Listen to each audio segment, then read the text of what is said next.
नमस्कार बच्चों। आज का जो हमारा टॉपिक है, इस टॉपिक से क्लास 12th में बोर्ड में 2 से 3 क्वेश्चंस आते हैं जो कि है वेक्टर अलजेब्रा। तो आज हम सारे कॉन्सेप्ट को समझेंगे और उनसे रिलेटेड जितने भी क्वेश्चंस प्रीवियस ईयर बोर्ड्स में आए हुए हैं उन्हें भी हम कंप्लीट करेंगे। तो मैंने आज इसमें सारे कॉन्सेप्ट को इंक्लूड किया है जो भी आपकी क्लास 12th की बुक में है, जो सिलेबस में आने वाले हैं पेपर में, और उनसे रिलेटेड जो भी पेपर में क्वेश्चंस आए हैं आपके लास्ट ईयर्स में उन्हें भी मैंने इंक्लूड किया है। तो उन्हीं क्वेश्चंस को हम सॉल्व करेंगे, फिर अपनी तैयारी को और अच्छा बनाएंगे। चलिए शुरू करते हैं स्टार्टिंग से। सबसे पहले देखो, वेक्टर वेक्टर के बारे में जानते हैं। जैसे आपका 3 डायमेंशनल स्पेस है, कोई 3 डायमेंशनल स्पेस में कोई एक पॉइंट है। उस पॉइंट की ओरिजिन से देखो, इस तरह से कोई पॉइंट मान लो, जैसे ये आपका एक्स एक्सिस, ये y axis, and this is z axis. अगर इस तरह से आपका 3 डायमेंशनल स्पेस है तो मान लो यहाँ पर कोई एक पॉइंट है।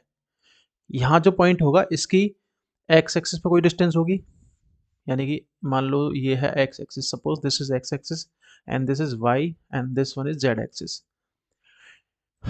इस पॉइंट की एक्स एक्सिस पे कुछ डिस्टेंस होगी और वाई एक्सिस पर भी कुछ डिस्टेंस होगी और जेड एक्सिस पे भी कुछ डिस्टेंस होगी। तो इन तीनों को मिलाकर यहाँ पर एक पॉइंट बनता है। तो जो भी आपका एक्स एक्सिस पर डिस्टेंस होगी उसे हम आई कैप के साथ लिखेंगे, एंड वाई एक्सिस की जेड कैप के साथ, और जेड एक्सिस की के कैप के साथ।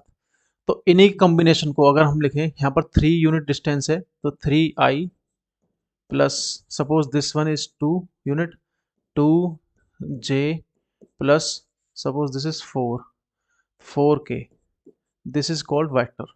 और ये वेक्टर जो है, सबसे बड़ी बात क्या है कि ये जो वेक्टर हमने रिप्रेजेंट किया है, वेक्टर लिखा है, ये वेक्टर किसी भी पॉइंट की 3 डायमेंशनल स्पेस में पोजीशन बताता है। तो ये आपका क्या होगा, पोजीशन वेक्टर। अब हम जानते हैं कि टाइप ऑफ वेक्टर्स, वेक्टर्स कितने टाइप के होते हैं, कौन कौन से होते हैं, उनके बारे में जानेंगे। सबसे पहले देखिए जीरो वेक्टर। अब जीरो वेक्टर समझने से पहले आप एक बात समझें कि कोई भी पॉइंट है हमारा, यहाँ से इस वेक्टर का ये इनिशियल पॉइंट कहलाता है, इनिशियल पॉइंट।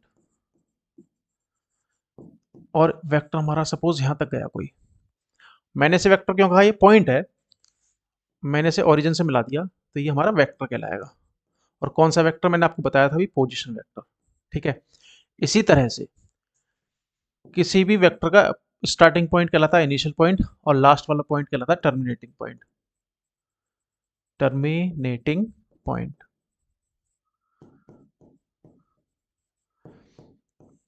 ये वेक्टर कहलाएगा, दिस इज कॉल्ड वेक्टर। बात आती है जीरो वेक्टर की। जीरो वेक्टर क्या होता है, a vector whose initial point and terminating point are the same. यानी कि जो उसका इनिशियल पॉइंट है और टर्मिनेटिंग पॉइंट है वो सेम है, तो इसका मतलब ये क्या कहलाएगा, zero vector. Okay, now let's move to second, unit vector. Unit vector जानने से पहले हमें पता होना चाहिए कि मॉडुलस क्या होता है, मॉड क्या होता है, या फिर मैग्नीट्यूड क्या होता है।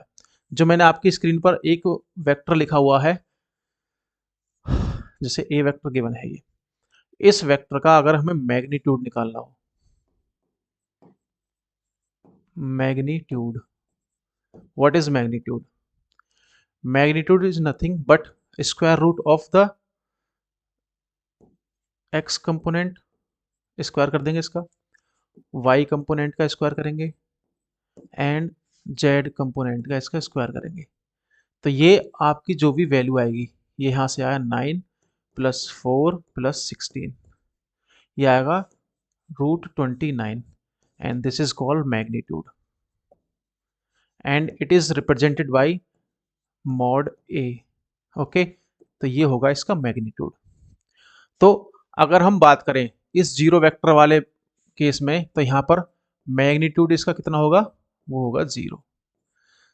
सेम अगर यूनिट वेक्टर की बात होती है, तो यूनिट वेक्टर के केस में mod of vector is 1। It means कोई भी वेक्टर अगर यूनिट वेक्टर है तो उसका जो मैग्नीट्यूड होगा वो 1 यूनिट होगा। ठीक है, कोई भी जो वेक्टर होगा उसका मैग्नीट्यूड 1 होगा। Number third, coinitial vectors. Coinitial vector वो होते हैं, मान लीजिए दो वेक्टर है, this vector is A and the second vector is b. Those vectors are called co-initial vector if their initial points are same, if their initial point is same। यदि इन दोनों vector का, ये दो वेक्टर है हमारे पास, इन दोनों का इनिशियल पॉइंट जो है, स्टार्टिंग पॉइंट भी बोल सकते हैं हम, ये सेम हो तो इन्हें हम को इनिशियल वेक्टर कहेंगे। ये होगा आपका को इनिशियल वेक्टर की definition. Collinear vector such as, दो वेक्टर ऐसे हों जो एक ही लाइन में, किसी एक लाइन पर, जैसे ये लाइन है कोई, एक वेक्टर यहाँ से स्टार्ट है, ये बी वेक्टर है और ये वाला ए वेक्टर है, और ये कोई पूरी लाइन है, यहाँ से यहाँ तक का ए वेक्टर है, यहाँ से यहाँ तक का बी वेक्टर है, ये किसी भी एक लाइन में सिचुएटेड हो, लोकेटेड हो, ये आपके कौन से कहलाएंगे, collinear vectors. Number two, equal vectors. Equal vectors का मतलब जिनका मैग्नीट्यूड सेम हो। सपोज ये आपका मॉड ए जो है ए है, और दूसरा वेक्टर मॉड बी है, इसका भी आपका मॉडुलस ए आ जाए, तो इन दोनों को हम क्या बोलेंगे, इक्वल वेक्टर। यानी कि इनकी जो लेंथ है वो लेंथ क्या होगी, इनकी सेम। तो लेंथ सेम है तो ये आपके equal vectors. Negative of A vector, यहाँ पर कुछ ज़्यादा भीड़ होगी इकट्ठी, इसे मैं साफ करता हूँ।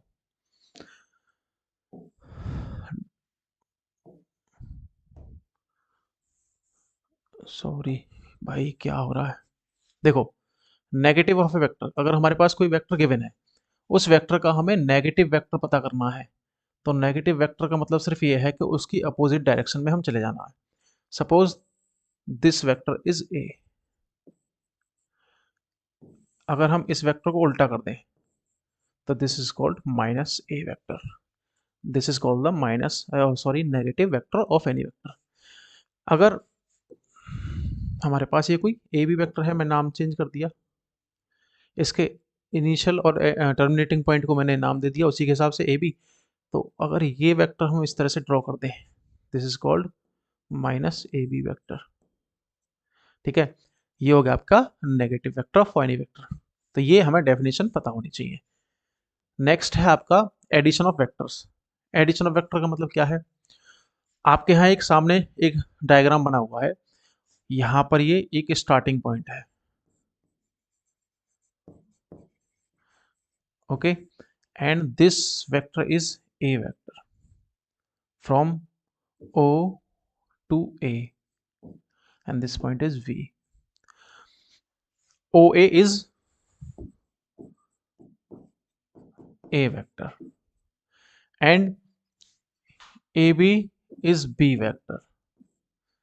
B vector आपका कौन सा है, AB। Then what is the sum of vector A and vector B? अगर हम इनिशियल पॉइंट को और लास्ट पॉइंट को हम मिला दें, तो ये आपका जो भी वेक्टर इन दोनों से मिलाने से बनेगा वो आपका एडिशन हो जाएगा इन दोनों का, A plus B। This is called addition of any vector. कितने वेक्टर हों, एक वेक्टर, दो वेक्टर, तीन वेक्टर, चार वेक्टर, पाँच। तो यहाँ से अगर हम इन दोनों पॉइंट को, स्टार्टिंग पॉइंट को और टर्मिनेटिंग पॉइंट को अगर हम मिला दें, suppose this is a vector, this is v vector, c d and e, then this vector, this is equals to A plus B plus c plus d plus e. Okay, तो हम इस तरह से इस वेक्टर को हम सम कर सकते हैं, एडिशन के तौर पर लिख सकते हैं। अब बात आती है subtraction of vector. If this vector is a plus b, then what about a minus B.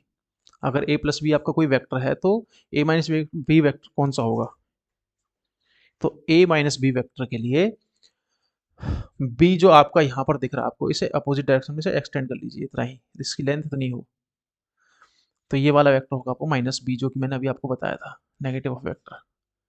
And if we join these two points, suppose this is C point, then this vector is called A minus B। Okay, तो ये A minus B vector हो जाएगा। तो इस तरह से हम जो कॉन्सेप्ट है उसे समझ सकते हैं वेक्टर का। आगे चलते हैं, आगे क्या है, एडिशन ऑफ वेक्टर मैंने बता दिया। Now let's move to properties of the vector of addition. Vector की एडिशन की प्रॉपर्टी क्या है? सबसे पहले तो ये जो वेक्टर एडिशन है वो कम्यूटेटिव है। कम्यूटेटिव का मतलब अगर हम दो वेक्टर्स का सम करें, A vector plus B vector, this is equals to B vector plus A vector, ये आपका इक्वल होगा। ठीक है। नेक्स्ट एसोसिएटिव, एसोसिएटिव भी होगा addition, A plus B plus C equals to A plus B plus C. अगर हम तीन वेक्टर लेते हैं, इन दो वेक्टर्स का सम करके फिर तीसरे वेक्टर में ऐड करें, या फिर पहले दो का सम करके हम तीसरे में ऐड करें, तो दोनों तीनों का सम सेम आएगा। एडिटिव आइडेंटिटी, एडिटिव आइडेंटिटी को हम रिप्रेजेंट करते हैं जीरो वेक्टर से, and that is zero I and zero J, जो हमने भी पढ़ा था, जीरो वेक्टर प्लस जीरो के। इसका मतलब ये है, एडिटिव आइडेंटिटी का मतलब, अगर मैं इस जीरो वेक्टर को या एडिटिव आइडेंटिटी को मैं किसी भी वेक्टर में ऐड करूंगा, तो ये हमें एडिटिव वेक्टर, इसे जो वेक्टर हमने ऐड किया था वही ये वेक्टर हमें देगा, चाहे वो लेफ्ट से ऐड कर दो चाहे वो राइट से ऐड कर दो, क्योंकि ये वेक्टर एडिशन जो होता है वो कम्यूटेटिव होता है। तो ये प्रॉपर्टी होल्ड करती है इसके लिए। ठीक है। नेक्स्ट आगे चलते हैं, component form of A vector. मैंने आपको अभी कंपोनेंट फॉर्म वेक्टर की बता दी थी, लेकिन दोबारा बताता हूँ कंपोनेंट फॉर्म क्या होती है। जैसे कोई भी वेक्टर है, एक्स एक्सिस पर उसकी जो डिस्टेंस है वो आपकी, सपोज यहां पर ए यूनिट है, वाई एक्सिस पर इसकी डिस्टेंस बी यूनिट है, जेड एक्सिस पर इसकी डिस्टेंस सी यूनिट है। तभी ये कोई पॉइंट यहाँ पर स्पेस में, सपोज यहाँ पर कोई पॉइंट है, एक्स एक्सिस पर ये ए डिस्टेंस, वाई पर बी और जेड पर सी, तो यहाँ पर ये जो पॉइंट है इसकी ये लोकेशन होगी। तो इस तरह से हम, सपोज ये वेक्टर आपका जो है ए, सॉरी हाँ जीरो ले लो, सॉरी ए ओ ओ पॉइंट ले लिया, और वो जो पॉइंट है हमारे पास किसी भी, देखो अगर मैं कोई पॉइंट बनाऊंगा आपको या तो इस प्लेन में दिखेगा या इस प्लेन में दिखेगा या इस प्लेन में दिखेगा, लेकिन वास्तव में वो जो पॉइंट है वो यहाँ पर हवा में है, क्योंकि ये एक्स एक्सिस है, ये वाई एक्सिस बाहर की तरफ आ रही है, जेड एक्सिस इसके ऊपर की तरफ जा रही है, तो पॉइंट कोई यहाँ होगा। तो वो पॉइंट अगर मैं यहाँ बनाऊंगा तो यहाँ बोर्ड के बाहर तो दिखेगा नहीं बना हुआ, वो आपको स्क्रीन पर दिखाई देगा। तो इसी वजह से मैं इस पॉइंट को यहाँ बना रहा हूँ, वास्तव में ये पॉइंट बाहर है। तो इस ओ से इस ए पॉइंट की जो यहाँ पॉइंट है, ये इस पॉइंट को मिला देंगे तो ये वेक्टर बनेगा ओ ए, और इस ओ ए वेक्टर की जो आपका कंपोनेंट फॉर्म होगी वो ये होगी, ए आई प्लस बी जे एंड सी के, ये आपका ओ ए वेक्टर होगा। तो this is called component form of A vector. Component कौन से, एक्स एक्सिस पर कंपोनेंट, वाई एक्सिस पर कंपोनेंट एंड जेड एक्सिस पर कंपोनेंट। तो इस तरह से हम component form of any vector लिख सकते हैं। नेक्स्ट सेक्शन फॉर्मूला, आपने सेक्शन फॉर्मूला 10th क्लास में ज्योमेट्री में पढ़ा होगा। सेक्शन फॉर्मूला का मतलब क्या होता है कि जैसे हमारे पास एक लाइन थी, सपोज आपको थोड़ा सा रिवीजन कराता हूँ, ये आपके दो पॉइंट है, इन दो पॉइंट्स को कोई भी एक पॉइंट यहाँ पर m रेशो n के रेशो में डिवाइड करता है। इसके जो आपके कोऑर्डिनेट थे x1 y1 है, इसके कोऑर्डिनेट x2 एंड y2 है। तो हमें इस पॉइंट के कोऑर्डिनेट फाइंड करने थे। इस पॉइंट के कोऑर्डिनेट क्या होते थे, n x one, x coordinate की बात कर रहे हैं हम, n x one plus m x two upon m plus n. For y coordinates n y one plus m y two upon m plus n. This was the method to find coordinate of any point with, ये आपके दो point हैं, इन दो point के बीच पर कोई भी point अगर m रेशो n में डिवाइड करता है तो उसकी कोऑर्डिनेट फाइंड करने का ये फॉर्मूला था। इसे हम सेक्शन फॉर्मूला करते थे। ये 2D में था, इसी तरह से 3D में है वेक्टर फॉर्म में, वो समझते हैं वो क्या है। अब देखो हमारे पास दो पॉइंट है, ये एक P है और एक हमारे पास Q है। अब इस, आपको मैंने बताया था जो आपका वेक्टर कहाँ शुरू होता है, ओरिजिन से हम मिलाते हैं इसको, बी वेक्टर ए वेक्टर जैसे भी है। सपोज ये इसे m रेशो n में डिवाइड करता है, तो हमें ये जो वेक्टर है आपका ओ आर, हमें पता है, वी नो दैट, एक मिनट, we know that o p is equals to B vector, o q is equals to a vector, and we have to find o r vector. What is o r? हमें o are की value पता करनी है कि ये vector क्या होगा, इसका यहाँ पर आर पॉइंट है, तो इसका मतलब ये होगा m a o r vector is equals to same as section formula in 2D, m a n b plus n b upon sum of the ratio m plus n, ये आपका ओ r vector होगा. अगर आपको दो vector given है, A vector है आपके पास, B vector है, और किसी भी बीच का पॉइंट, इन दोनों को ए और सॉरी पी और क्यू को मिलाने वाली कोई लाइन है, इसके बीच में कोई भी वेक्टर है आपके इसके इनिशियल पॉइंट से ही, तो इस वेक्टर को फाइंड करने का फॉर्मूला यही है, सक्शन फॉर्मूला, कि m a plus n b upon m plus n, जैसे हम आपका 2D में करते थे. चलिए नेक्स्ट, वो तो इंटरनली था. मान लो वहां पर जो हम बात कर रहे थे, वो हम बात कर रहे थे आपका इंटरनल डिवीजन था. ये दो वेक्टर थे आपस में, एक ए था एक बी था, इनके इंटरनली डिवाइड कर रहा था. अगर अब बात आ जाए, ये कोई वेक्टर ए है, ये कोई वेक्टर वी है, और ये आर वेक्टर है, ये इस लाइन को, यहाँ इन दोनों को मिलाने वाली लाइन को जाके बाहर कहीं एक्सटर्नल पॉइंट पर डिवाइड करता है, तब इसके कोऑर्डिनेट्स क्या होंगे, यानी कि ओ आर वेक्टर क्या होगा, यही होगा इसका. देखो यहाँ से यहाँ तक का ये m है, और यहाँ से यहाँ तक का जो रेशियो है इसके साथ n है, तो हम इसे कैसे करेंगे, एम ए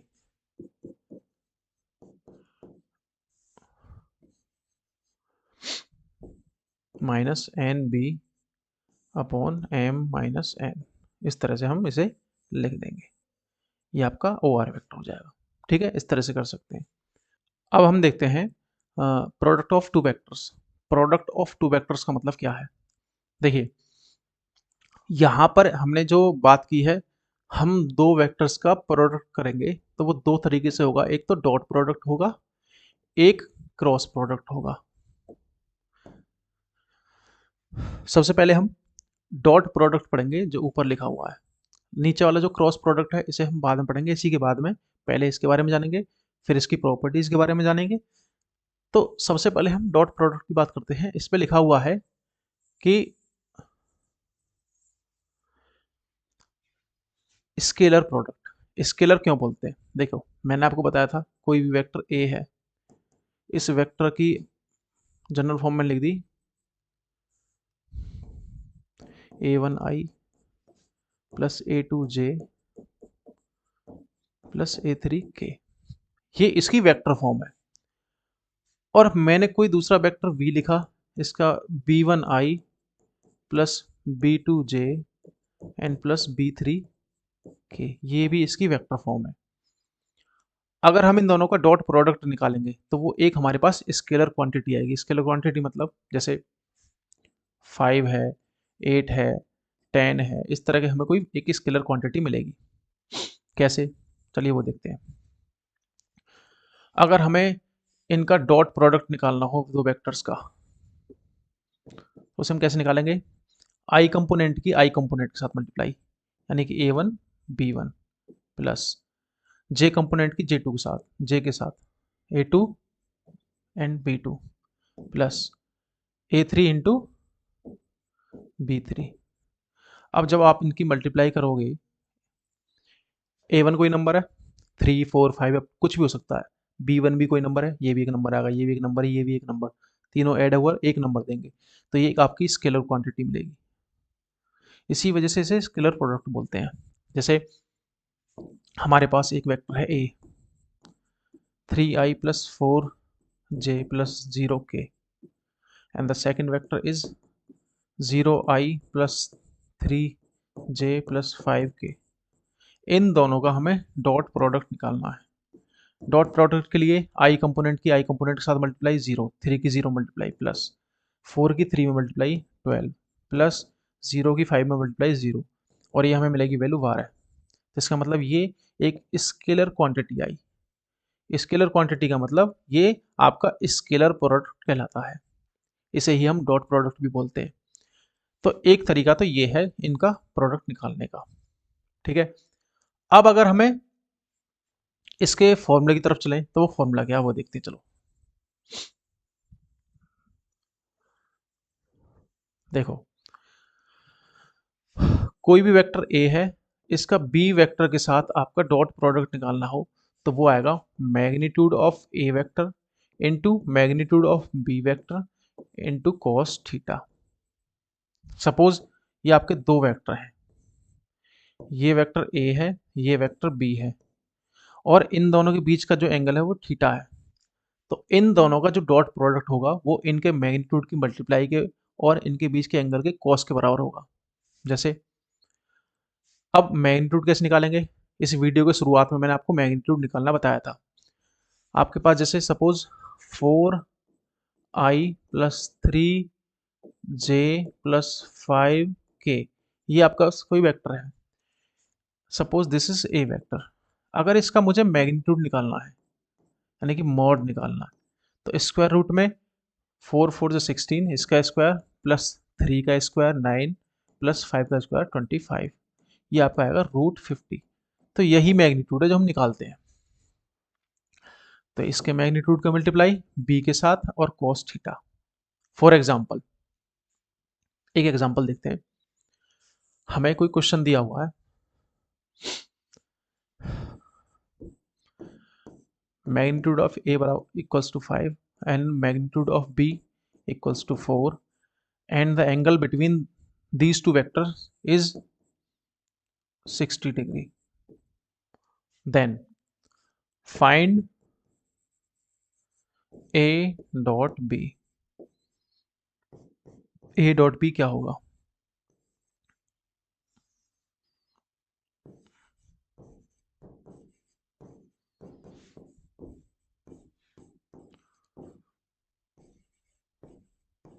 यही होता है magnitude of a, magnitude of b and cos theta. Magnitude of a 5 multiplied by magnitude of b which is 4 and cos 60, cos 60 की वैल्यू होती है हाफ, यानी कि 20, इन दोनों की multiply 20, cos 60 half and this is 10। इस तरह से हम ये डॉट प्रोडक्ट निकाल सकते हैं। अब हम बात करते हैं इसकी प्रॉपर्टी की। प्रॉपर्टी क्या है डॉट प्रोडक्ट की? Property number 1, parallel vectors. कोई दो वेक्टर पैरेलल हैं तो हम कैसे पता लगाएंगे उनके डॉट प्रोडक्ट से कि वो दोनों वेक्टर पैरेलल हैं? कोई भी दो वेक्टर हैं वो पैरेलल हैं, तो वेक्टर प्रोडक्ट डॉट प्रोडक्ट से हमें कैसे पता चलेगा? देखो, अगर दोनों वेक्टर पैरेलल हैं, ए वेक्टर है ये बी वेक्टर है, ये दोनों पैरेलल हैं, इसका मतलब इनके बीच का जो एंगल है, ये देखो इन्हें एक्सटेंड करोगे इनके बीच का एंगल 0 आएगा, 0 डिग्री, यानी कि cos 0 डिग्री। cos 0 कितना होता है? 1। इसका मतलब ये है if a dot b is equals to mod of a mod of b and cos theta, जो कि 0 था, और cos 0 की वैल्यू कितनी थी? 1। अगर वेक्टर ये आता है आपका mod a dot A vector dot B vector is equals to mod a mod b, तो ये आपका वेक्टर 0 पैरेलल वेक्टर कहलाएंगे। अब आपकी बात आती है परपेंडिकुलर वेक्टर की। परपेंडिकुलर वेक्टर का मतलब दो वेक्टर हैं आपके पास, this one is A and this one is B, the angle between them is 90 degree. हमें पता है कि cos 90 क्या होता है? cos 90 की वैल्यू होती है 0। cos 90 की वैल्यू 0 है, तो इसका मतलब क्या हुआ कि दो वेक्टर अगर हैं हमारे पास, ए वेक्टर एंड बी वेक्टर, इन दोनों का डॉट प्रोडक्ट होता है ए बी cos, ये 90 आएगा, जब ये जीरो तो इसकी मल्टीप्लाई इन सब में जीरो कर देगी, तो इसका मतलब जीरो। अगर ए डॉट बी अगर जीरो आ जाए, then these vectors are called perpendicular vectors. Okay, ये आपकी परपेंडिकुलर वेक्टर की प्रॉपर्टी हो गई, ऐसे हमें पता चल जाएगी। सपोज अब हमें निकालना है एंगल बिटवीन टू वेक्टर्स। सीधी सी बात है कि अगर दो वेक्टर हैं, vector A and vector B, और इनके बीच का जो एंगल है वो थीटा है, तो हमें पता है कि vector A dot vector B is equals to A B cos theta. मैंने इनके ऊपर से वेक्टर हटा दिया तो इनके मैग्नीट्यूड हो गए, ठीक है। अब कॉस थीटा की वैल्यू चाहे तो मैग्नीट्यूड लिख दो, यहाँ लिख दिया मैंने magnitude of A and magnitude of B. Cos theta is equals to dot product of these vectors upon division by mod of these vectors. This by this formula we can find angle between these two vectors. अब जैसे हमें a vector दिया, वो है हमारे पास 3i plus 4j plus 3k।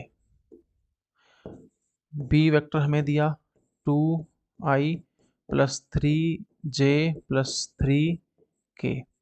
तो हमें पहले इनका डॉट प्रोडक्ट निकालना है। क्या होगा, 3 2 6 प्लस 4 3 12 प्लस 3 3 9 9 12 21 21 और 6 27। तो ये आपका ऊपर वाला जो डॉट प्रोडक्ट था ये 27 आया अपॉन मॉड ऑफ ए, यानी कि square root of 9 plus 16 plus 9, this will give us 34 under root. Vector A का मॉडुलस आया 34 इंटू वेक्टर बी का कितना आएगा 4 9 13 13 और 9 22 इंटू 22। ये आपका इस तरह से एंगल निकाल लोगे सॉल्व करके, ठीक है। तो ये होगी आपकी एंगल निकालने के लिए। प्रोडक्ट इज कम्यूटेटिव, इसका मतलब सीधा सीधा मतलब ये है कि जो डॉट प्रोडक्ट है आपका A dot B is equals to B dot A ये होता है। तो इसका मतलब जो डॉट प्रोडक्ट होता है ये कम्यूटेटिव होता है। तो हम इस तरह से इसको सॉल्व कर सकते हैं। प्रॉपर्टी होगी आपकी projection of A vector on A line. Projection क्या होता है, देखो कोई भी एक वेक्टर है, मान लो ये बी वेक्टर है और एक ए वेक्टर यहां पर है,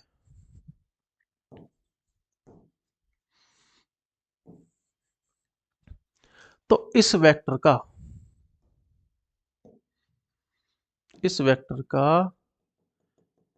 बी वेक्टर पर प्रोजेक्शन सपोज पी है, ठीक है। तो इस पी की वैल्यू, अगर ए वेक्टर का प्रोजेक्शन आपका बी पर पूछा है, projection of A vector A on B, on का जिस पर पूछा जाए उसका हम यूनिट वेक्टर निकाल लेते हैं। अब यूनिट वेक्टर क्या होता है अभी, यूनिट वेक्टर का मतलब ये है कि कोई भी वेक्टर है उस वेक्टर को उसके मॉड से डिवाइड कर देना यूनिट वेक्टर कहलाता है, और इसे में रिप्रेजेंट करते हैं बी कैप से, ठीक है। तो अगर हमसे projection of vector A on B, तो इसका मतलब यह है जिस पर है उसका यूनिट वेक्टर निकालना है और ए वेक्टर के साथ आपको मल्टीप्लाई कर देनी है, डॉट प्रोडक्ट कर देना है। सपोज आपका यहाँ पर क्या होता कि बी वेक्टर का ए वेक्टर पर क्या निकालना, प्रोजेक्शन इस बी वेक्टर का ए पर, तो इसका मतलब आपको ए कैप निकालना होता, A cap vector A upon modulus of A, और इसका डॉट प्रोडक्ट बी के साथ कर देते बी डॉट ए कैप। ये आपका projection of B on A, this is projection of A on B. तो इस तरह से हम फाइंड कर सकते हैं किसी की वैल्यू को। क्वेश्चन देखते हैं, चलो find the projection of the vector A which is 2i plus 3j plus 2k। हमारे पास कोई एक वेक्टर है 2i plus 3j plus 2k, और इस वेक्टर का हमें प्रोजेक्शन निकालना है बी वेक्टर पर, and the B vector is I plus two J, I plus two J plus K. मैंने बताया था अगर बी वेक्टर पर प्रोजेक्शन निकालना है तो इसका मतलब बी कैप निकालना होगा हमें। बी कैप क्या है? Vector B upon mod of vector B.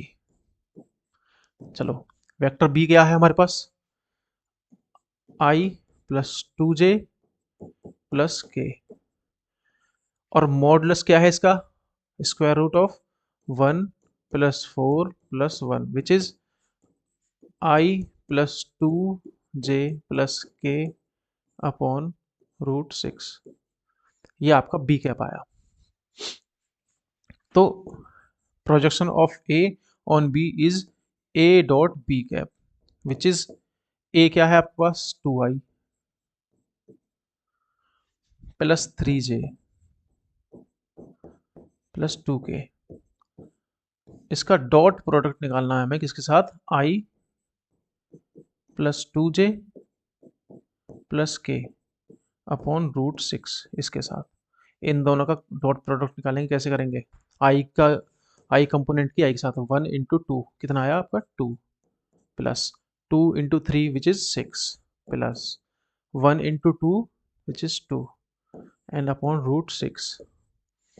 This will give us 10 upon √6। ये आपका प्रोजेक्शन आया किस पर? वेक्टर बी पर। किसका? वेक्टर ए का। तो इस तरह से हम प्रोजेक्शन के क्वेश्चन कर सकते हैं, उम्मीद है कर लोगे। नेक्स्ट है क्रॉस प्रोडक्ट। अब बात करते हैं हम क्रॉस प्रोडक्ट की।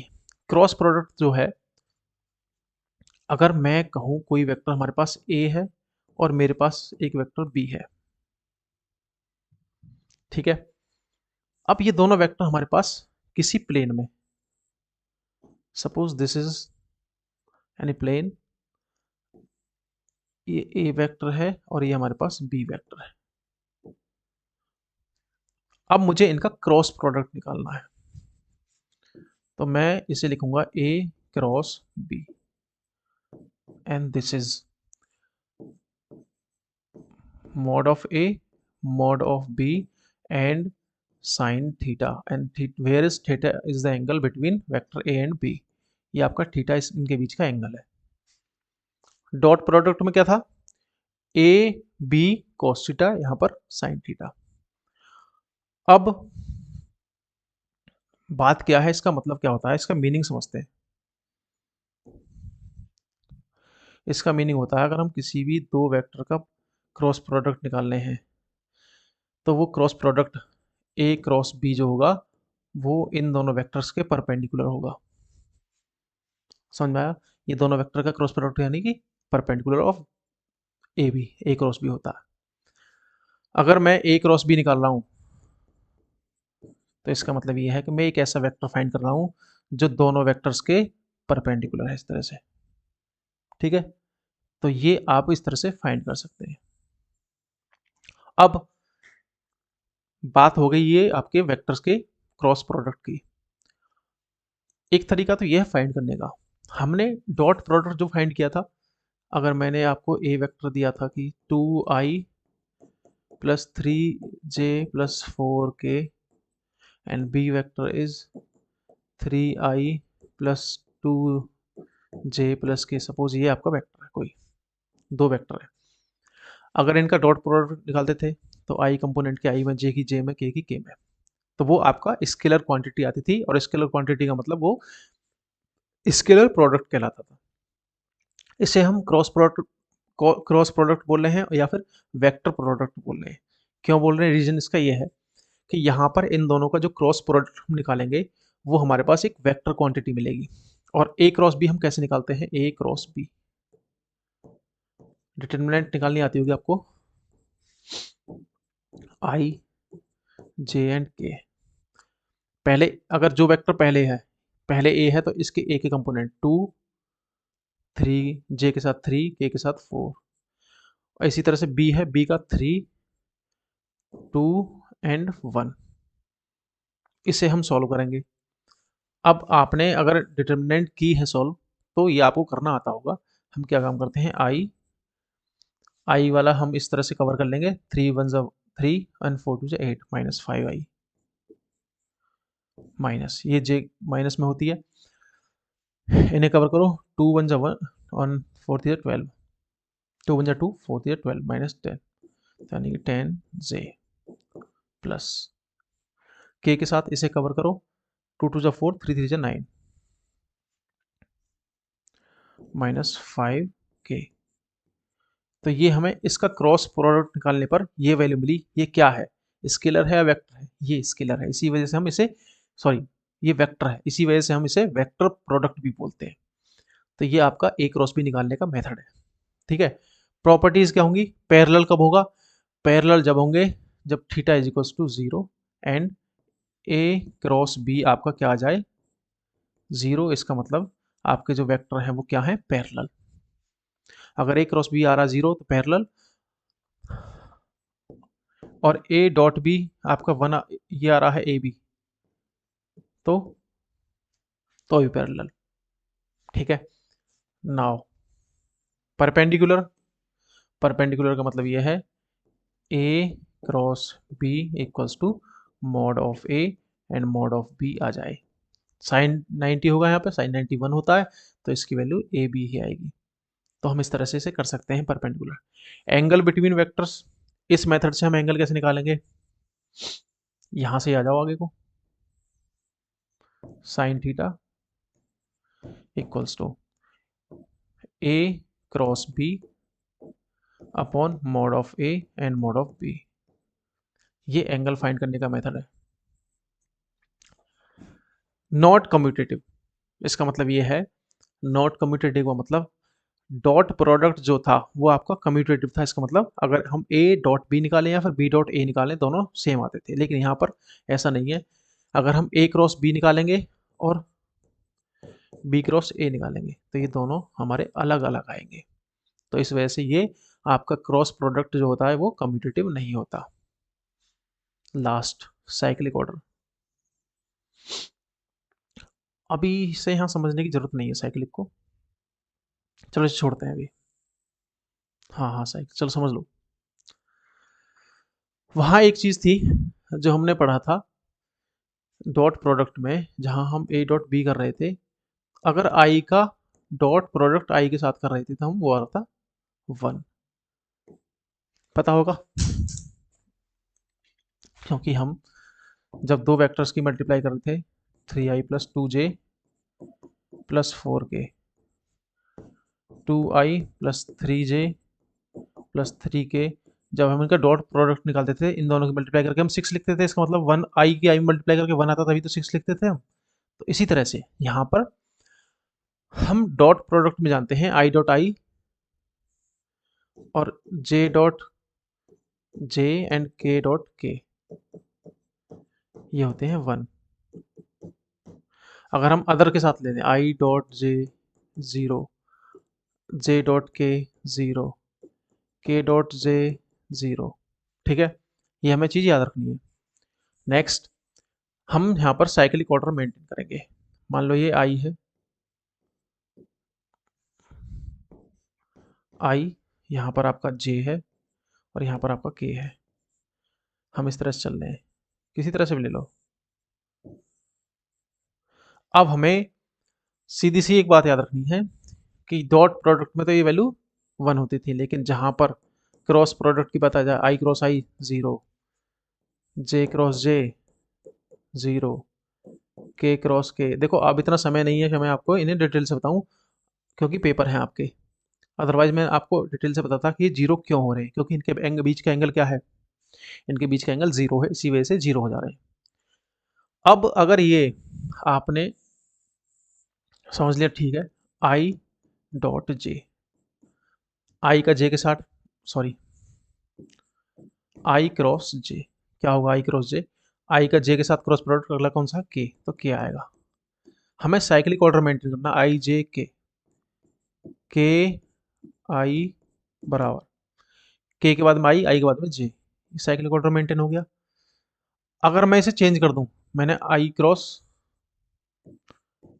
के कर दिया, तो इसका मतलब के क्रॉस आई तो जे था, उल्टा करते ही आपका माइनस जे हो जाएगा ये। ठीक है, साइक्लिक ऑर्डर मेंटेन नहीं कर रहा तो इसी वजह से माइनस में आ जाएगा। इसी तरह से अगर मैं जे क्रॉस आई कर दूं तो ये आपका माइनस का के आ जाएगा। इस तरह से हमें ध्यान रखना है। ठीक है, तो ये आपका साइक्लिक ऑर्डर मेंटेन हो जाएगा। Next, area of triangle. किसी भी ट्राइंगल का एरिया निकालना हो, सपोज ये ए वेक्टर है, ये बी वेक्टर है और ये सी वेक्टर है। को इनिशियल वेक्टर होने चाहिए दोनों, जहां से एक ही पॉइंट से जाते हो। तो अगर इसका मैं एरिया निकालूंगा तो कितना आएगा, half of A cross B. A cross B का आप क्या निकालेंगे, ए क्रॉस बी निकालेंगे और उसका मॉडुलस ले देंगे इन दोनों के बीच का एंगल, जैसे ये दोनों हैं आपके, दोनों एक साथ हैं। दूसरा आपका ये भी हो सकता है कि हाफ ऑफ बी क्रॉस सी, ये भी हो सकता है क्योंकि आपके यहाँ ये बी सी भी आपके कोइनिशियल वेक्टर्स हैं। इसी तरह से इसका area half of A cross C भी हो सकता है, क्योंकि यहाँ पर भी ये दोनों वेक्टर आपके कोइनिशियल वेक्टर्स हैं। तो ये ट्राइंगल का एरिया निकालने का फॉर्मूला है। इस तरह से आप ट्राइंगल का एरिया निकाल सकते हैं। चलिए आगे भी क्वेश्चन करेंगे, जब देखते हैं। Area of parallelogram. जो हमारे सामने पैरेललोग्राम है, अगर ये वेक्टर ए है और ये वेक्टर बी है, तो इसका जो एरिया होगा, एरिया ऑफ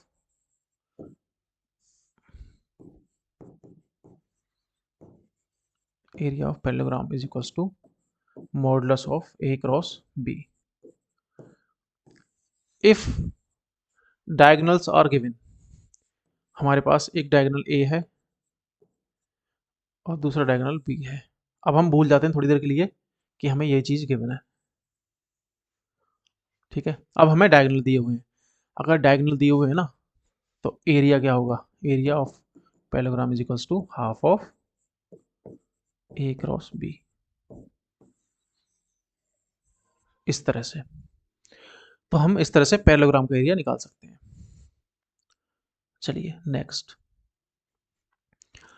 अब बात आती है जो आपके क्वेश्चंस हैं पिछले लास्ट ईयर्स में आए हुए, किसमें, बोर्ड एग्जाम में।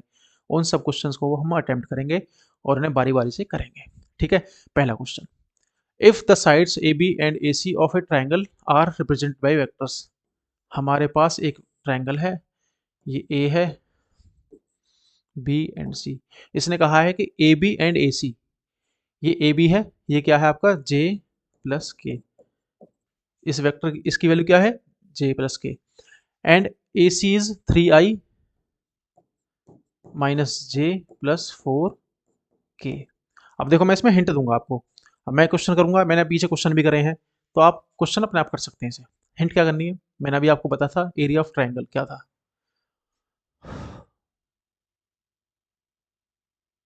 ये भी सही है, हमसे पूछा है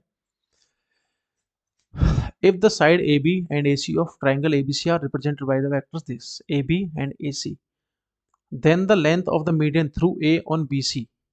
अब A से BC पर एक मीडियन डाली गई, यहाँ पर एरिया वाली बात है ही नहीं, और वो मीडियन यहाँ पर डाली गई, तो हमें इस वेक्टर इसका वेक्टर फाइंड करना है। क्या है, मान लो A है, ये लेंथ पूछिए मीडियन की। तो अभी आपने सेक्शन फॉर्मूला पढ़ा था, अगर ये m रेशियो n में डिवाइड करता है, मैं भी आपको बता के आया हूँ, लेकिन यहाँ m रेशियो n है ही नहीं, क्योंकि मीडियन है, तो ये आधा आधा डिवाइड करती है बराबर में। ये बीच में ये दोनों डिस्टेंस आपस में बराबर है, तो इसका मतलब इन दोनों का रेशियो कितना होगा, 1:1, 1:1।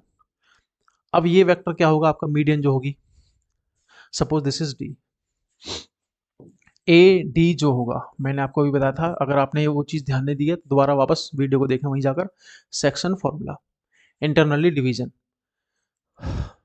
1:this 3i minus J plus 4k। मैं 1 की मल्टीप्लाई सीधा कर दिया, एंड 1:1 प्लस कर देंगे इसमें जे प्लस के,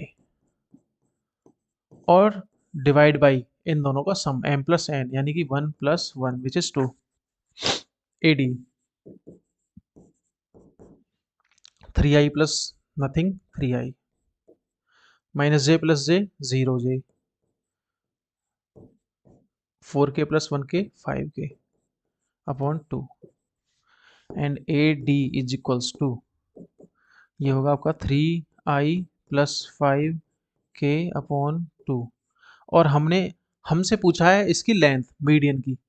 लेंथ हमें पता है कि उसका मैग्नीट्यूड निकालना होता है, हमने शुरू में ही समझी थी ये चीज। तो magnitude of AD, magnitude of AD का मतलब आई कंपोनेंट का स्क्वायर यानी कि 9/4 प्लस जे कंपोनेंट 0 0 छोड़ दिया हमने और के कंपोनेंट का स्क्वायर यानी कि 25/4। तो ये आपका आएगा √34/2। ऑप्शन कौन सा सही होगा आपका? C option. तो इस तरह से हम इस क्वेश्चन को कर सकते हैं।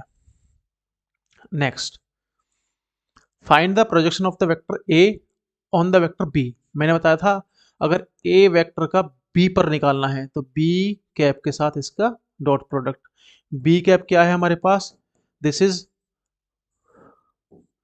आई plus 2j plus K divide by mod of B यानी 1 प्लस 4 प्लस 1 विच इज, मुझे लगता है क्वेश्चन ये वही वाला आ गया। ठीक है, हम इसे अब ए के साथ इसका डॉट प्रोडक्ट निकाल देंगे, सिंपल हम कर देंगे इसे। Next, show that the area of a parallelogram whose diagonals are represented by A and B is given by this. Also find the area of parallelogram whose diagonals are this. ठीक है, हमसे पूछा है कि हमारे पास एक पैरेललोग्राम है, ये A है, ये B है। तो हमसे पूछा गया है parallelogram whose diagonals A and B। गलती कर दी।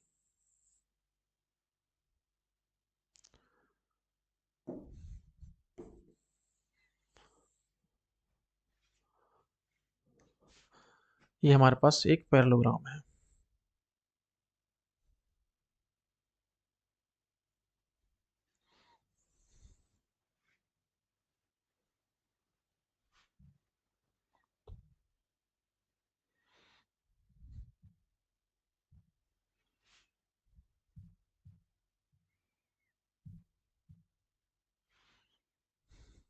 एक मिनट,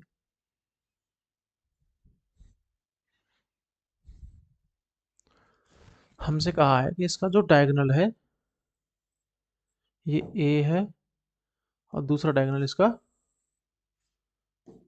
बी है।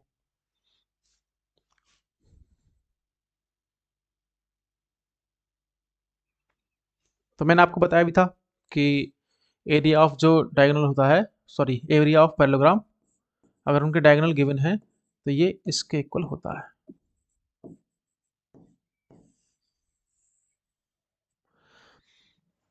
अब इसे प्रूव करना है कि हमें इसका area half of A cross B कैसे होता है। चलो इसे प्रूव करते हैं। प्रूव कैसे करेंगे वो देखते हैं। देखो हमारे पास ये वेक्टर है आपका, ये एक साइड है, ये इस तरफ से आपका एक वेक्टर और है, यहाँ से इस तरफ चले हम इन साइड्स को क्या मानते हैं? हमने इसे P मान लिया, इसे Q मान लिया। ये भी आपकी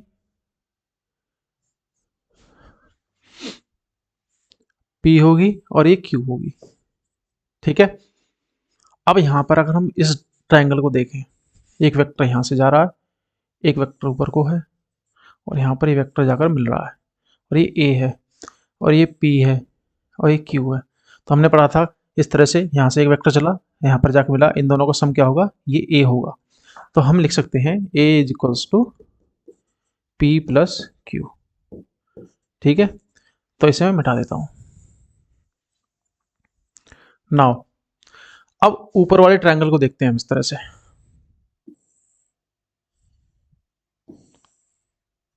यहाँ पर ये B वेक्टर है इस तरफ को, ये आपका P वेक्टर है और ये Q वेक्टर है। जब ये दोनों वेक्टर इस तरह से जा रहे हैं एक एक इनिशियल पॉइंट से, तो ये वाला क्यू वेक्टर किसके इक्वल होगा? बी प्लस पी के। नहीं, पी नहीं होगा। हम्म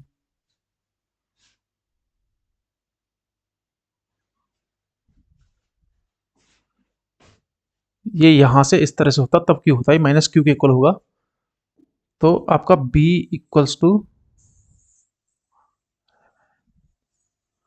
देखो दोबारा देखते हैं, पी वेक्टर, बी वेक्टर, ठीक है, ये आपका क्यू वेक्टर। अब हमें क्या पता चला कि ये दो वेक्टर इस तरह से हैं, बी और क्यू, यानी कि B plus Q. Initial point को टर्मिनेटिंग पॉइंट से मिलाया, पी के इक्वल आएगा। और अगर हम यहाँ से बी की वैल्यू निकालेंगे तो वो आएगा आपका, हमें बी की वैल्यू निकालनी, किसकी निकालनी है? हाँ, बी की। तो पी माइनस क्यू वेक्टर, ठीक है। तो ये आपके पास वैल्यू आई, ये दोनों P माइनस क्यू, ठीक है। अब हम क्या करते हैं, इन दोनों का A क्रॉस B, हमें पता है कि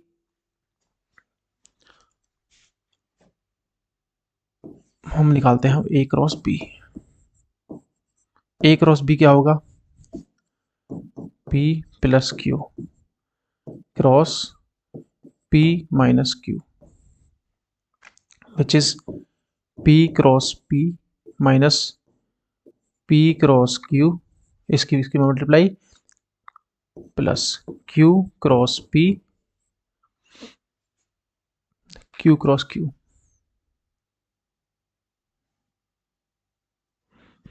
P P P Q minus की प्लस P Q P, ठीक है, and minus Q cross Q। अब यहां से हमें पता है दोनों वेक्टर पैरेलल हैं, ये वाला और ये वाला जीरो हो जाएंगे। Zero minus P cross Q plus Q cross P minus zero. अब इसे हम लिख सकते हैं Q क्रॉस P, उल्टा कर दिया हमने, माइनस चेंज उल्टा कर देंगे तो माइनस हो जाएगा, plus Q cross P, and this is Q cross P। दो हो जाएंगे आपकी, दो वैल्यू हो जाएंगी ये। तो हम इस तरह से निकाल सकते हैं आपका A cross B equals to 2 into P cross Q। और हमें पता है साइड का क्रॉस प्रोडक्ट जो होता है वो आपका किसके इक्वल होता है?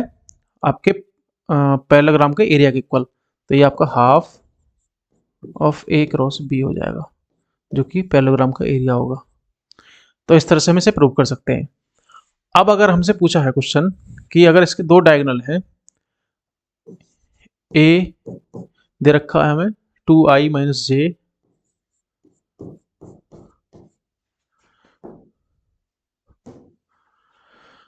To I minus J plus K, and B दे रखा आपका i प्लस 3j माइनस के। अब डायगोनल है दोनों, तो इसका मतलब इसका जो एरिया होगा वो half of A cross B होगा। बस आपको ए क्रॉस बी की वैल्यू निकालनी है डिटर्मिनेंट फॉर्म से, और इसे आप सॉल्व कर सकते हैं, ठीक है। तो ऐसे कर लेंगे हम इसे। Next, if vector A and vector B this, then which of the following is correct. देखो, हमें ए वेक्टर गिवन है which is 3 plus 2j minus K, and B vector given है i minus J plus K. और हमें find करना है इन चार options में से कौन सा सही है। हमें पता है अगर पैरेलल है, पैरेलल का मतलब इनके बीच का एंगल कितना? जीरो, जीरो होगा। तो पहले हम परपेंडिकुलर देखते हैं, ठीक है। चलो सब छोड़ो, पहले हम मॉड की बात करते हैं। इसका अगर हम मॉड निकालेंगे कितना आएगा? वो आएगा 9 प्लस 4 13 प्लस 1 14, रूट 14। और b का मॉड निकालेंगे तो वो कितना आएगा आपका 1 + 1 + 1 विच इज √3। हमसे पूछा है क्या mod a equal mod b होगा, तो ये ऑप्शन आपका सी पहले गलत हो जाएगा क्योंकि दोनों इक्वल है नहीं। Mod a is less than mod b, mod a definitely greater than b है, तो ये भी आपका ऑप्शन गलत हो जाएगा। दो ऑप्शन आपके कैंसिल हो गए। बात बची अब पैरेलल और परपेंडिकुलर की। अब हम चलते हैं परपेंडिकुलर की तरफ। परपेंडिकुलर का मतलब क्या है, अगर दोनों परपेंडिकुलर हैं तो a डॉट b क्या होगा आपका 0 होगा। क्यों होगा?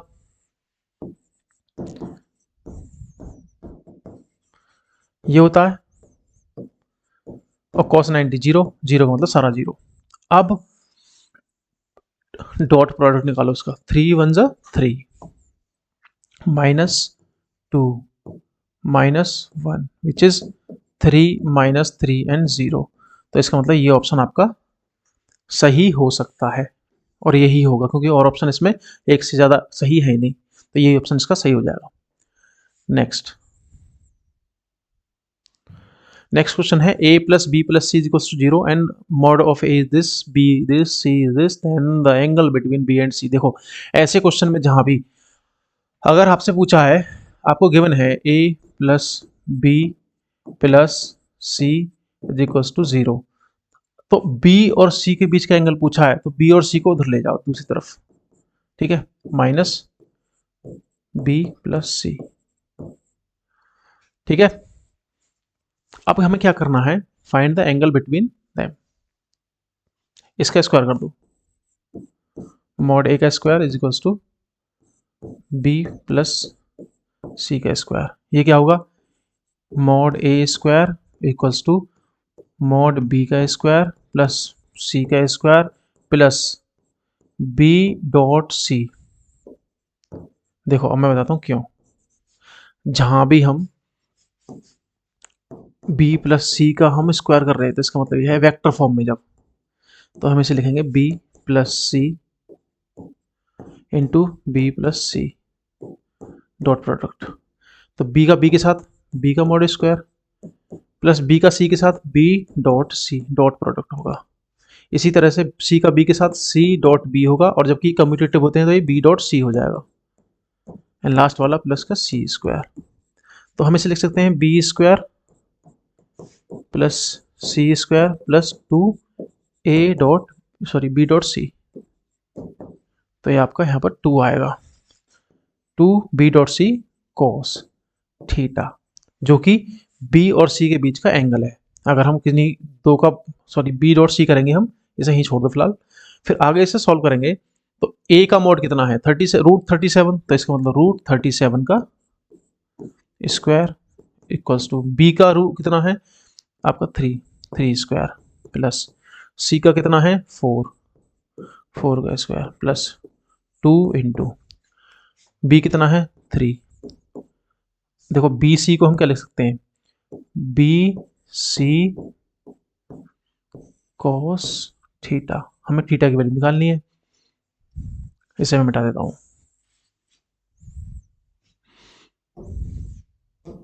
अब देखो इधर 37 equals to 9 + 16 plus B mod कितना है 3, दिस 4 3 12 12 2 24 कॉस थीटा।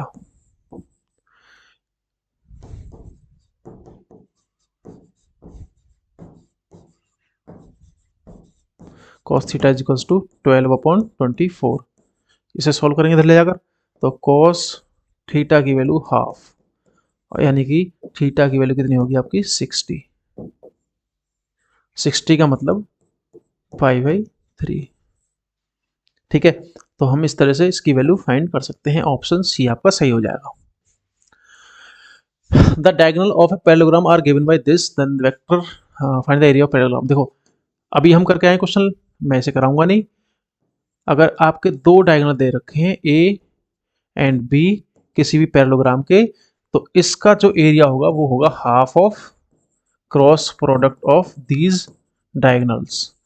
आप इन दोनों का बी का और ए का किस तरह से, आई जे एंड के, 2 -1 1 1 3 -1 2 -1 1 दिस a 1 3 -1 1 3 -1 इनका क्रॉस प्रोडक्ट निकालेंगे, वही आंसर आ जाएगा। जो भी इसकी वैल्यू आएगी इसका मॉड लेंगे और इसे हाफ से डिवाइड कर देंगे, सीधा आंसर इसका पैरेललोग्राम का एरिया आ जाएगा।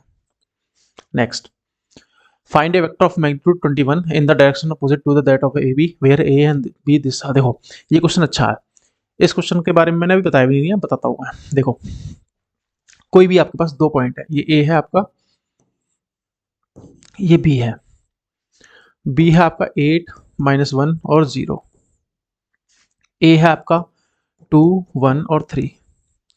अगर हमें ए बी की वैल्यू निकालनी है तो हम बी वाले में से ए को घटाएंगे, लास्ट वाले में से ए बी वेक्टर की। तो 8 -2 विच इज 6i, -1 और -1 क्या हो जाएगा, -2 j, 0 -3 विच इज -k। ये आपकी ए बी की वैल्यू आई, ए बी वेक्टर की। अब हमसे पूछा है कि find a vector of magnitude 21 unit in the direction opposite to the that of A B. अब ए बी की अपोजिट डायरेक्शन कितनी होगी, -ab, -6i -2j प्लस हो जाएगा ये +3k। ठीक है, ये ए बी की अपोजिट डायरेक्शन में कोई वेक्टर हो गया। इसने पूछा है एक वेक्टर हमारे पास ए बी है, इसकी अपोजिट डायरेक्शन में ए बी की में और 21 यूनिट का 21 यूनिट इसका क्या हो, मैग्नीट्यूड हो, तो उसका आपका वेक्टर क्या होगा वो। देखो हम क्या काम करते हैं, हमने ए बी आपका एक वेक्टर निकाला, एक वेक्टर हमारे पास आ गया ए बी के अपोजिट डायरेक्शन में। अब हमें क्या काम करना है कि इस ए बी की अपोजिट डायरेक्शन में जो आपका वेक्टर आया, इसे पहले यूनिट वेक्टर बनाएंगे। जैसे हम क्या काम करते थे, देखो हमारे पास ये था क्वेश्चन कि हमें 20 किलो चीनी का जो रेट है वो 200 रुपये, हमें 50 किलो चीनी का रेट निकालना है। तो हम क्या करते थे, पहले उस 20 से हम 1 किलो चीनी का रेट निकालते थे, 20 से डिवाइड करते थे, उसे यूनिट में 1 किलो चीनी का निकाला हमने, कितना आया आपका 10। फिर उसमें किसकी मल्टीप्लाई करते थे, 50 की, जितने का हमें जरूरत पड़ती थी। इसी तरह से यहाँ करेंगे, पहले हम अपोजिट डायरेक्शन में वेक्टर निकाल लिया, वो ये है, इसे हम यूनिट वेक्टर बनाएंगे। यूनिट वेक्टर कैसे बनाएंगे, मैंने आपको बताया था यूनिट वेक्टर कैसे बनाते हैं, -6i, अगर ए बी का, मैं इसे बी ए भी लिख सकता हूँ, या फिर इसे हम बी ए वेक्टर भी लिख सकते हैं।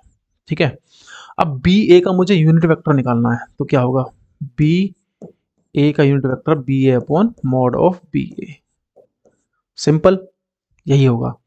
अब अगर हम इसका बी ए कैप निकालेंगे, यूनिट वेक्टर को हम कैप से रिप्रेजेंट करते हैं, तो -6i, बी ए तो वही है, और डिवाइड बाई यूनिट वेक्टर, 6 का स्क्वायर, देखो यही जोड़ता हूँ मैं, 36 प्लस 2 का स्क्वायर 4 प्लस 3 का स्क्वायर 9, ये आएगा 49 रूट में, इसकी वैल्यू होती है 7, तो इसे हम सिंपल 7 से डिवाइड कर देंगे इसके मैग्नीट्यूड से, तो ये आपका यूनिट वेक्टर आ गया। अब हमारे पास यूनिट वेक्टर का एक यूनिट लेंथ का एक वेक्टर है, जिसकी एक जो लेंथ है वो 1 यूनिट है। चाहिए हमें 21 का, मल्टीप्लाई बाई 21, 7 से 3 time, -18i plus 6j plus 9k answer. तो इस तरह से हम इस क्वेश्चन को कर देंगे। ठीक है, next question, the respective values of mod A and mod B क्या होंगी if given that a minus B dot A plus B is equal to this. देखो हमारे पास है, सिंपल से इस क्वेश्चन को करते हैं।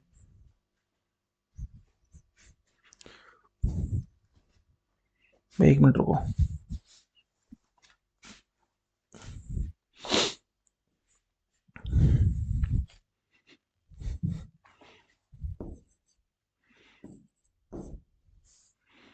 हमारे पास है a माइनस बी का dot product a plus B के साथ, वो है 512। देखो हम क्या करते हैं, a का a के साथ dot product a square, A का बी के साथ ए डॉट बी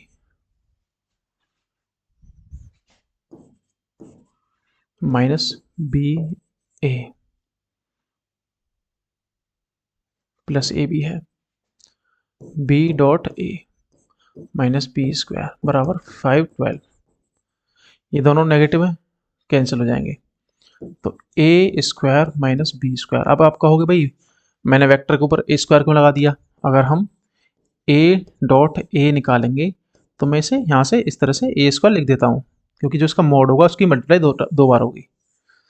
ये आपका आया 512 और हमें गिवन है कि mod of A equals to 3 mod of B. Simple सी बात, अगर मैं इसे लिखूं mod A square sorry minus mod B square equals to 512, तो सही होगा ये भी। अब हम क्या काम करते हैं, मॉड ए के प्लेस पर 3b रख देते हैं, 3 बी का square minus B square is equals to 512।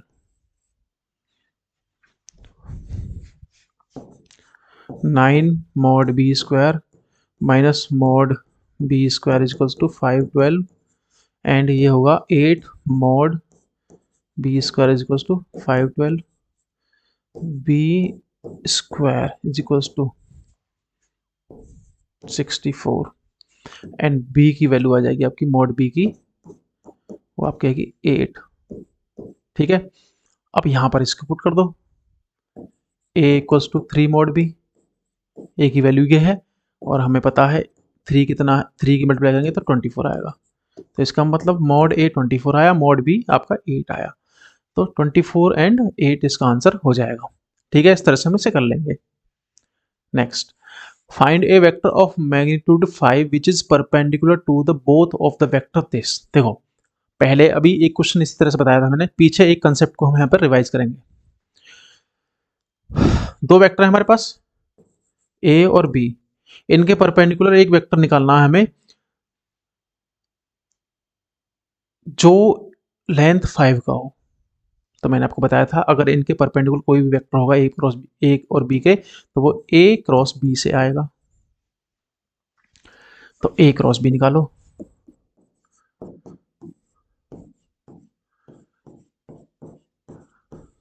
ए का वेक्टर क्या है 3 माइनस 2 एंड 1, बी कितना है 4 3 और माइनस 2। अब इसका अगर हम आई निकालेंगे माइनस, तो ये 4 आ जाएगा, 4 minus 3 which is 1 minus J minus 6 और माइनस 4 माइनस 10 प्लस के। ये आप इस तरह से 3 3 9 और प्लस 4 2 8 यानी 17। तो आपका ये आ गया आई प्लस 10 जे प्लस 17 के। अब आपको क्या करना है इसमें, सिंपल बताता हूं मैं।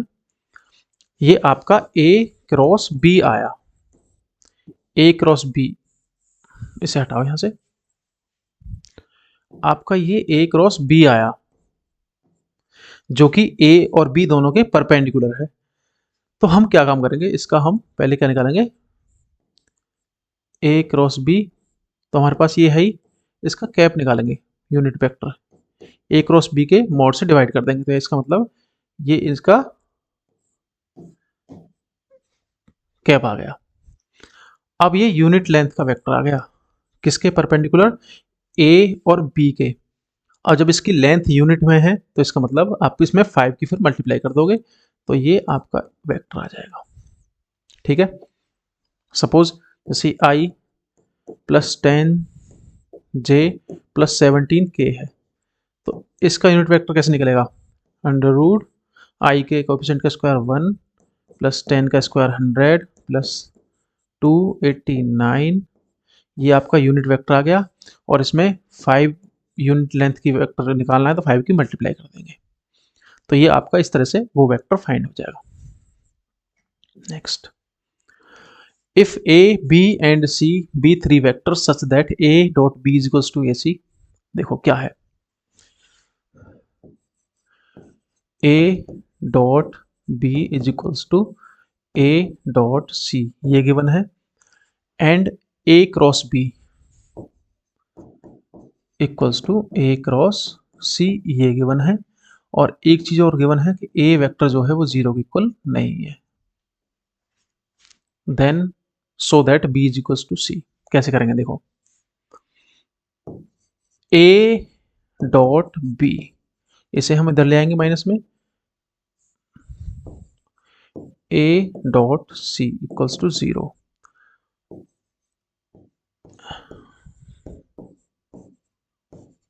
अब इसे समझते हैं कैसे। डॉट प्रोडक्ट डिस्ट्रीब्यूटिव होता है, इसका मतलब ये है कि अगर मैं a का dot product b minus c के साथ निकालूं तो a का डॉट प्रोडक्ट b के साथ माइनस a का डॉट प्रोडक्ट c के साथ, ये होगा। ठीक है, यहां पर इस तरह से। अगर ये ऐसे है तो इसका मतलब हम a को बाहर भी ले सकते हैं, इस तरह भी लिख सकते हैं। जब यहां से हम यहां जा सकते हैं तो यहां से हम यहां भी जा सकते हैं, तो मैंने वही चीज लिखी। अब ये दोनों अगर मल्टीप्लाई हो रहे हैं, इनका डॉट प्रोडक्ट 0 है, या तो a 0 है या b माइनस c 0 है, b वेक्टर और माइनस b ये 0 होगा, या फिर ये दोनों वेक्टर a एंड ये b माइनस c, ये क्या है आपके परपेंडिकुलर है, जब तो 0 हो सकते हैं। दो वेक्टर का डॉट प्रोडक्ट कब 0 होता है? दो वेक्टर का डॉट प्रोडक्ट जब 0 होता है जब दोनों परपेंडिकुलर हो। या तो ये वाली कंडीशन है, या ये वाली कंडीशन है, या ये वाली कंडीशन है, तीनों में से कोई एक कंडीशन है जब इनकी वैल्यू 0 आएगी। अब हमें ये एलिमिनेट करनी है कौन सी गलत है। सीधे यहां चलते हैं पहले, a cross b minus a cross c equals to 0। ठीक है, अब इसी तरह से यहां पर क्रॉस प्रोडक्ट भी डिस्ट्रीब्यूटिव होता है, b माइनस c। यहां से तीन कंक्लूजन निकलेंगी, या तो ये 0 या ये 0 है, a 0 है, या b माइनस c 0 है, या फिर a वेक्टर पैरेलल है b माइनस c वेक्टर के। क्योंकि दो वेक्टर्स की, एक वेक्टर ये एक वेक्टर ये, इन दोनों का क्रॉस प्रोडक्ट कब 0 होगा? जब ये दोनों आपस में परपेंडिकुलर हो, जब भी 0 हो सकता है। पैरेलल होगा तो 0 होंगे। अब यहां से एक चीज कॉन्ट्राडिक्ट करती है, यहां पर एक कंडीशन कह रही है कि परपेंडिकुलर है दोनों, यहां पर एक कंडीशन कह रही है कि पैरेलल है, ऐसा हो नहीं सकता, तो ये गलत है। इस तरह से ये वाला ऑप्शन कैंसिल हो जाएगा, क्योंकि दोनों हो नहीं सकते। कोई भी दो वेक्टर हैं या तो पैरेलल होंगे या फिर दोनों परपेंडिकुलर होंगे। यहां से दो स्टेटमेंट निकलते हैं कि पैरेलल भी आ रहे हैं और परपेंडिकुलर भी आ रहे हैं, तो इसका मतलब दोनों स्टेटमेंट गलत है। क्वेश्चन में गिवन है A vector is not equals to 0, तो ये वाला ऑप्शन अपने आप खत्म हो गया। ये रहा, बचा कौन सा? b minus C equals to 0, B vector minus C vector equals to 0, और ये हमें क्या देगा? b vector is equals to C vector. यही प्रूव करा रहा था, सिंपल आंसर। ठीक है, तो इस तरह से हम इसे कर लेंगे। नेक्स्ट है, if a plus B plus C is equals to 0 such that a is 3 b 5 c 7, the find the angle between a and b। जो अभी हमने क्वेश्चन किया था, क्या किया था कि a plus B plus C is equals to 0 है, a और b के बीच में एंगल पूछा है, तो इसका मतलब a b को आप इधर ले जाइए, c is equals to minus a plus B, इन दोनों का स्क्वायर कर दो, a प्लस बी का स्क्वायर, ये वेक्टर है, तो मॉड c का square is equals to a plus B और a plus B dot product. Simple, solve कर लेंगे। कैसे करेंगे? पीछे कराया था मैंने, दोबारा ऐसे कराऊं तो मैं समझता नहीं हूँ। आप पीछे थोड़ी वीडियो बैक करें, इस क्वेश्चन को अपने आप करने की कोशिश करें, ठीक है, उसे समझ के। Next, if a and b are unit vectors. Unit vector का मतलब ये है कि अगर a और b यूनिट वेक्टर है तो इनका जो मॉडुलस होगा वो 1 यूनिट होगा, a b और b भी 1 होगा। ठीक है, inclined with each other at an angle theta, और दोनों जो वेक्टर हैं वो एक दूसरे के साथ थीटा एंगल बनाते हैं। Then prove that half of a minus B equals to this. देखो, ऐसे क्वेश्चन को हम कैसे करेंगे? हम क्या काम करेंगे, a minus B vector.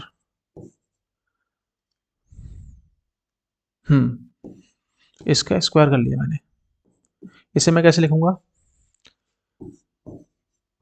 a minus B dot a minus B लिख सकता हूं, सिंपल सी बात है, लिख सकता हूं। फिर आगे हम चलेंगे तो इसे हम लिखेंगे मॉड a का स्क्वायर। देखो a की a के साथ मल्टीप्लाई, मॉड a का स्क्वायर, a की b के साथ मल्टीप्लाई यानी कि a डॉट b, b की a के साथ माइनस b डॉट a, और इसके साथ प्लस b का मॉड स्क्वायर। अब हम सबको एक साथ कर लेते हैं, मॉड a का स्क्वायर प्लस मॉड b का square minus 2a dot b। Mod a 1 है, मॉड b भी 1 है, तो हम इसे यहाँ लिख सकते हैं 1 plus 1 minus 2। a dot b को क्या लिख सकते हैं हम, mod a mod b cos theta. और जबकि मॉड a की वैल्यू 1 है, मॉड b की वैल्यू भी 1 है इसकी, तो यहाँ पर ये 1 हो जाएगा, तो इसे हम लिख सकते हैं सीधा, चलो लिख देता हूँ मैं, mod a mod b cos theta. ठीक है, अब ये किसके इक्वल था,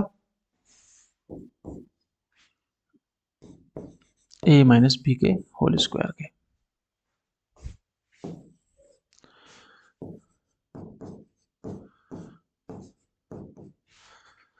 one plus 1 2 minus 2 cos theta, यहां से हमने 2 कॉमन लिया, 1 माइनस कॉस थीटा, और ये है a माइनस बी का whole square. We know that cos theta बराबर minus 2 sine square theta by 2, ये इसकी वैल्यू होती है। आपको पता होगा, आपने अगर आइडेंटिटी पढ़ी है तो ये वाली चीज आपको पता होगी, cos theta is equals to 1 minus 2 sine square theta by 2। हटाओ इसे, यहां हम इसे पुट करते हैं, 1 minus 1 plus 2 sine square theta by 2, मैंने माइनस की मल्टीप्लाई कर दी अंदर, इससे ये कैंसिल, तो 2 और इसके साथ ये 2 और आ जाएगा, 2 साइन स्क्वायर थीटा बाई 2। ये किसकी वैल्यू थी, a माइनस बी का होल स्क्वायर की। तो हम इसे a माइनस बी की वैल्यू निकालेंगे तो क्या आएगी आपके पास, वो आएगी 2 साइन थीटा बाई 2। दोनों तरफ का हमने क्या ले लिया, स्क्वायर रूट, यहाँ से भी स्क्वायर हटाया, वहां से भी स्क्वायर हटाया, हाँ दो दो थे तो एक बच गया, इस 2 को हम इधर ले आए तो क्या हो जाएगा, half a minus B equals to sine square, sorry sine square नहीं, साइन साइन थीटा बाई 2, और यही को हमसे प्रूव कराया था। ठीक है, तो इस तरह से हम इस क्वेश्चन को कर लेंगे भाई, बहुत इजी है, थोड़े कंसेप्ट आने चाहिए हमें, है ना। उम्मीद है, हो सकता है आप क्लास में बोर हो रहे हो, तो जितनी लंबी क्लास होगी आप बीच बीच में क्वेश्चन कर रहे हैं ना, करते रहें, और थोड़ा थोड़ा गैप लेते रहें, 5-10 मिनट का गैप लेकर फिर क्वेश्चन करते रहें। लेकिन क्वेश्चन इतने टफ नहीं है, ईजी हैं, मैंने सारे कंसेप्ट बताए, अगर आपने सारे कंसेप्ट ध्यान से पढ़े हैं तो आपसे क्वेश्चन आसानी से हो जाएंगे। कंसेप्ट पर गौर करनी है आपको, उसी से रिलेटेड आपको क्वेश्चंस करने हैं, तो पहले कंसेप्ट ध्यान दें। अगर देखो बोर कब होते क्लास में, या तो हमें कोई चीज़ समझ में नहीं आ रही, जब समझ में नहीं आ रही तो इसका मतलब हम बोर होंगे ही होंगे। अगर हमारा मैथ इंटरेस्टिंग सब्जेक्ट है और हमें पढ़ने में उसे अच्छा लगता है, हमें मज़ा आता है, तो कितना भी पढ़ लें हमें मज़ा ही आता रहेगा, है ना। तो उसके लिए कंसेप्ट क्लियर होने चाहिए, तो पहले कंसेप्ट क्लियर करें, फिर क्वेश्चन लगाते रहें, मज़ा भी आएगा, अच्छे से करते रहें।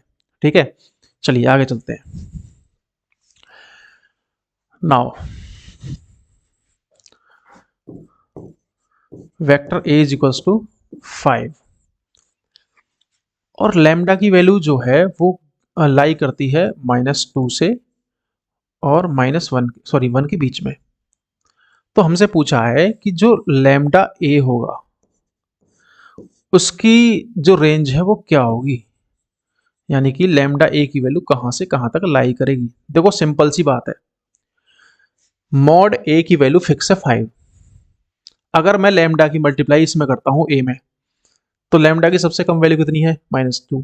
तो -2 की अगर मैं 5 में मल्टीप्लाई करूंगा तो -10 आएगा। मैक्सिमम वैल्यू कितनी है 1, 1 की मल्टीप्लाई करूंगा 5 में तो कितना आएगा 5। तो मैक्सिमम 5 तक जा सकता है और मिनिमम -10 तक। तो ऑप्शन आपका डी सही हो जाएगा, सिंपल आंसर है इसका। ठीक है, अब ये क्वेश्चन है सोचने वाला। A cross B, A dot B, यानी क्रॉस प्रोडक्ट और वेक्टर सॉरी स्केलर प्रोडक्ट, दोनों अगर आपने अच्छे से समझे हैं तो ये आपको समझ में आएगा। यहां गिवन है कि ए क्रॉस बी इसका स्क्वायर माइनस सॉरी प्लस है, ए डॉट बी इसका स्क्वायर, ये है आपका 256, और बी जो है आपका वो है, ये क्या है, असर्शन और रीजन वाला क्वेश्चन है कि दोनों सही हैं या एक्सप्लेनेशन करते हैं नहीं करते हैं। Mod B is equals to 8 and mod A is equals to 2। अब इसने कहा है कि ये इतना होगा या नहीं होगा, हमें पता करना है। देखो अगर मैं इसे यहां अगले पेज पर उतारूं, ए क्रॉस बी,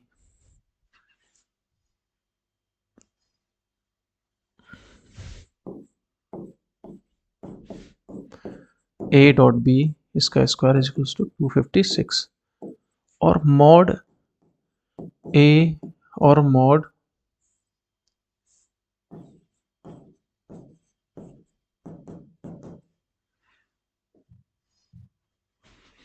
बी 8 है, मॉड ए 2 है, mod B 8 and this is 2। देखो ए क्रॉस बी क्या होता है, A B sine theta, A dot B क्या होता है, ए बी कॉस थीटा। अगर हम इसे यहां रखें पुट करें तो ये आपका A square B square sine square theta plus, इस वैल्यू को अगर मैं इसमें पुट करूं तो A square B square cos square theta. A square B square मैंने यहां से कॉमन ले दिया दोनों में से, 1 sign square theta plus cos square theta, इसकी वैल्यू होती है 1। तो सिंपल हमारे पास ए स्क्वायर इंटू बी स्क्वायर बचा, वो क्या होगा 64 इंटू 4 एंड दिस इज 256। अब हमें क्या करना है, इसकी वैल्यू हमारी 256 आ गई, हमने प्रूव कर दी। तो इसका मतलब क्या हुआ, अब असर्शन तो हमारा सही हो गया, लेकिन अब हम रीजन की तरफ चलते हैं। रीजन में क्या कहा है कि sign square theta plus cos square theta बराबर 1। क्या ये आइडेंटिटी यूज हुई है क्वेश्चन में, हाँ हुई है, ये भी ठीक है। ए क्रॉस बी का मॉड क्या होगा, ए बी साइन थीटा, ये यूज हुआ है, ये भी यूज हुआ है। A dot B equals to mod A mod B cos theta, ये भी यूज हुआ है, हाँ ये भी यूज हुआ। तो इसका मतलब both assertion and reason are true, और रीजन जो है इसका एक्सप्लेनेशन करता है सही। तो इसका मतलब both assertion A and B reason are true and reason R is the correct explanation of the assertion A. तो ऑप्शन आपका ए सही हो जाएगा।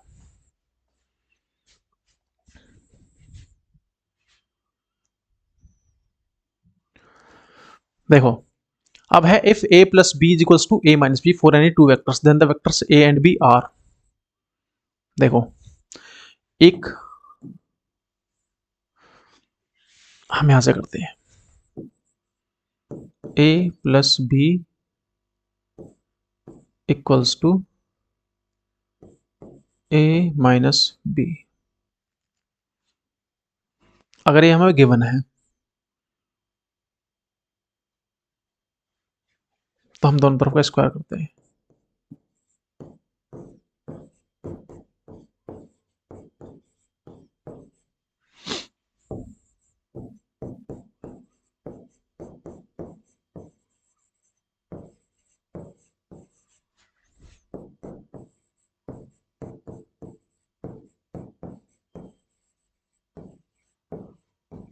यही होगा।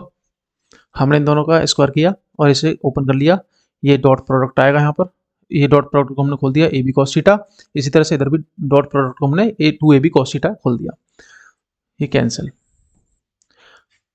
ये इधर आ जाएगा तो 4ab कॉस थीटा और ये equals to 0, ab cos theta equals to 0 और ab कॉस थीटा क्या होता है, a डॉट बी बराबर 0, पढ़ा हमने a dot B equals to क्या होता है, a b कॉस थीटा। तो हम इसे इस तरह भी लिख सकते हैं, अगर a डॉट बी 0 है तो इसका मतलब परपेंडिकुलर वेक्टर है। और इन्हें हम ऑर्थोगोनल वेक्टर्स भी बोलते हैं। अगर किन्हीं भी दो वेक्टर्स का डॉट प्रोडक्ट 0 आ रहा है तो वो ऑर्थोगोनल वेक्टर्स होंगे। तो ऑप्शन आपका ए सही हो जाएगा। Now let's move to next question, और ये आज का लास्ट क्वेश्चन भी होगा।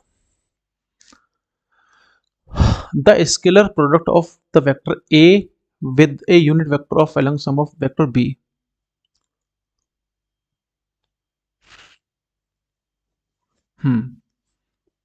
देखो हम क्या काम करते हैं, देखो क्वेश्चन समझो इसे, अगर इसे तुम समझोगे, इस क्वेश्चन को अपने आप करोगे और कमेंट में इसका आंसर बताओगे। एक्सप्लेनेशन मैं करता हूं। ए वेक्टर का हमें स्केलर प्रोडक्ट निकालना है, यानी कि स्केलर का मतलब डॉट प्रोडक्ट।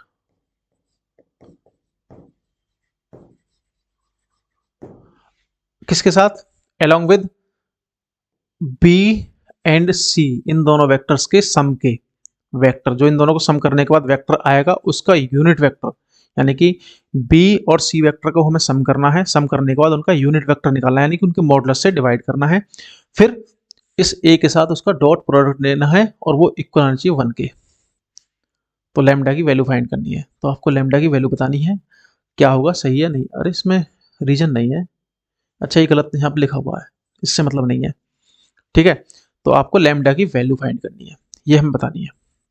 तो आज की वीडियो जो थी हमारी ये वेक्टर की थी, और वेक्टर में हमने सारे कंसेप्ट समझे, और जितने भी क्वेश्चन पिछले साल 2024 और 2025 के बोर्ड में पेपर आए हुए थे उसके जो क्वेश्चन थे वेक्टर वाले, मैंने वो उठाए थे दोनों से, और दोनों के मैंने क्वेश्चन आपको कराए हैं। तो आपको समझ में आया भी होगा कि हाँ, आसानी से अगर आप पढ़ोगे तो इन्हें कर भी लोगे। तो आपको ये क्वेश्चन दोबारा इस वीडियो को देखें, कंसेप्ट करें और सारे क्वेश्चंस को दोबारा लगाएं पेपर से पहले, ठीक है। और इसी से रिलेटेड जो भी क्वेश्चंस आपकी बुक में है, एग्जाम्पल हैं आपके पास, क्वेश्चंस हैं, उन्हें करें। अगर आपको कोई डाउट आता है, अगर डाउट है तो कमेंट सेक्शन में बताएं, मैं आपसे कांटेक्ट करने की कोशिश ज़रूर करूँगा। आप मुझे अपना नंबर दे सकते हैं उसमें, या फिर मैं अपना, चलो सब छोड़ो, मेरे पास मैं व्हाट्सएप का एक ग्रुप बनाऊंगा, उसका लिंक डाल दूंगा, तो आप उस लिंक को ज्वाइन करके वहाँ पर अपने डाउट पूछ सकते हैं, मैं पर्सनली आपके डाउट सॉल्व करूँगा, ठीक है। तो आज की वीडियो में इतना ही, मिलते हैं आपसे नेक्स्ट वीडियो में। Thank you.